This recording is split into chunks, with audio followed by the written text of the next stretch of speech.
What's up, guys? Mr. Nose Hoops back today with another video. And today we are talking about the Golden State Warriors, who, as I'm recording this video, at least on the 12th of February, are on a 4-game win streak and getting themselves back up to 500 at 25-25. And before going any further, I want to remind you guys to leave a like, comment, subscribe. We're at 616 subs, and I really appreciate all of that love and support. Hoping to reach 650 by the end of the month and like 750 by the end of next month. So please, again, share this with your friends. Don't forget to leave a like, comment, subscribe, join the Discord, watch basketball in there all the time. All right. And without further ado, the Golden State Warriors have turned it around these last 4 games, largely because of their defense. According to Clean the Glass, they're the first in half-court defense in both points per possession and overall half-court defense in these last 4 games. So let's get right into it. And the first thing I want to talk about is Jonathon Kuminga. Jonathon Kuminga in 2024 overall has averaged 21, 6, and 3 on 57 from the line, 36 from 3, and 78 from the field. And in the last 4 games, he's giving you 21, 6, and 4 on 52 from the field, 0 from 3, only on I think 1.3 a game, and 74 from the line. So let's get right into it. So coming up here on this first clip, right, we're going to see pushing in transition, right? Wiggins got the ball, waiting. You see the little action curl here with Curry. Kicks it out to Draymond. And I love here what Kuminga does, right? Kuminga fights behind Eric Gordon and goes to the rim, right? I like Kuminga's, in general, just the moves he's been making to create for himself and make it easier.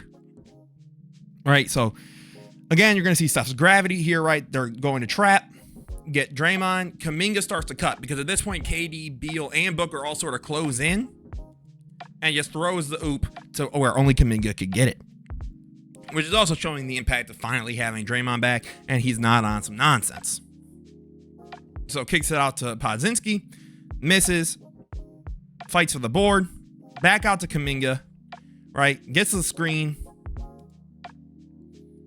Kicked it back out to Looney, right? Because he had, the Warrior system, run a little curl for Clay, gets it out to Looney again. Kuminga attacks because at this point he notices that no one's paying attention. Boom, gets the ball to him, fights, gets the good inside look. These are valuable looks on the inside for Golden State, and for Jonathon Kuminga to really be taking upon himself to go ahead and take and fight for. And then part of it is too, I think Kuminga, just as a defender, has actually been pretty solid. So Maxey here is going to push, right?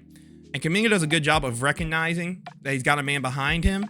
So he does a good idea of closing off physically with just his body that possible space to throw out that, more of a dump or a curl pass in general. And then what Kuminga just has offered this team, I think, has been really important. Like, again, we've sort of talked about in general the Warriors struggling with their young guys, right? But what I love here is, again, the patience, right? GP, boom, Kuminga, patience. You can see he's really figuring out his footing, and he's finally getting meaningful minutes, and is getting a chance to actually grow and develop as a player, which is very important for this Warriors team if they want to see any form of postseason, let alone postseason success.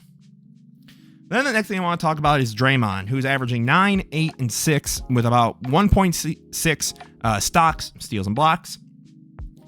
And Draymond obviously was on some nonsense earlier this season. I will say, it seems like Draymond has finally cooled off, and understanding what he's doing is harming the team more than helping at this point.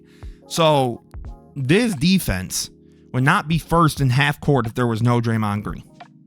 They just wouldn't be. So we're going to look at what Draymond brings as a defender for this team, and to be able to help Steph, with the relief a little bit as a passer, facilitator, screen man. So let's get into it, right? First things first, we're going to see here is defense, right? Kuminga does a really good job here of pushing Dinwiddie right into Draymond for the block.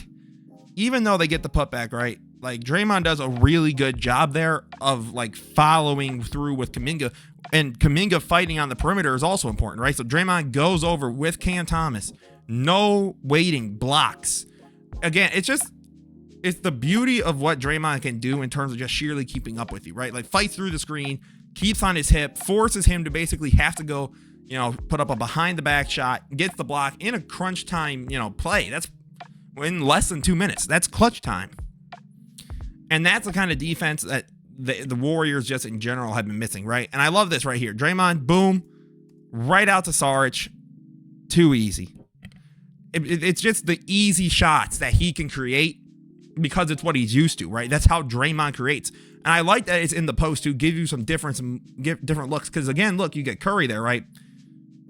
So Podziemski here runs, right, to fake the screen because, again, that's just the way that, the Warriors play. And gets Curry an easy layup, almost an and one. And I like that he's operating out of the post to actually give space for his other guys instead of making teams, because obviously Draymond is not really a three-point shooter, right? So deep offensively, he becomes a liability in terms of when he's operating outside on the perimeter, good and damn well what he's out there to do, which is perfectly fine. But since he's operating out of the post, which can mean he attacks the rim, and last I checked, in the 4 games, he's 63% from the field. So it's not like when he goes to attack, it's going to miss. To make the defense have to respect Draymond more allows him to actually be a valuable playmaker / piece on the floor offensively. And that allows for, all the creation that the Warriors and Steve Kerr like to do through their motion. All right. And again, continuing on here. Right, they're going to poke, fight, get the ball out, goes over to Draymond, right? Draymond pushes. He has Moody here in the corner if you want it, right? But Bridges sags off to that corner and hands it off to Podziemski. To me, it's that quicker thinking and not waiting. That's huge. And then, obviously, Steph Curry. The man's averaging 28, 5, and 3, and these are in the last 4 games. 52% from the field. 53% from 3 on 11 threes a game. And 78 from the line. 53% from 3, it's Steph. And I think the big thing is that with Draymond being back, the burden of Steph having to also create for everybody else just as a passer playmaker, not that he can't, but I think we all know it limits Steph to some extent. Because then he's doing it's just so much he has to do offensively. So to me, we see that Draymond is very clearly relieving Steph of that pressure. But let's get into what has helped Steph be so remarkable in these last few games, right? Curry's going to get the ball, back up to Clay. Right, push it over to Wiggins. And you're going to see a little action here, right? Kuminga's moving. You got Draymond trying to post. Wiggins moves over to the corner. Just catch and shoot. The dude is so deadly, and you can't look away from him.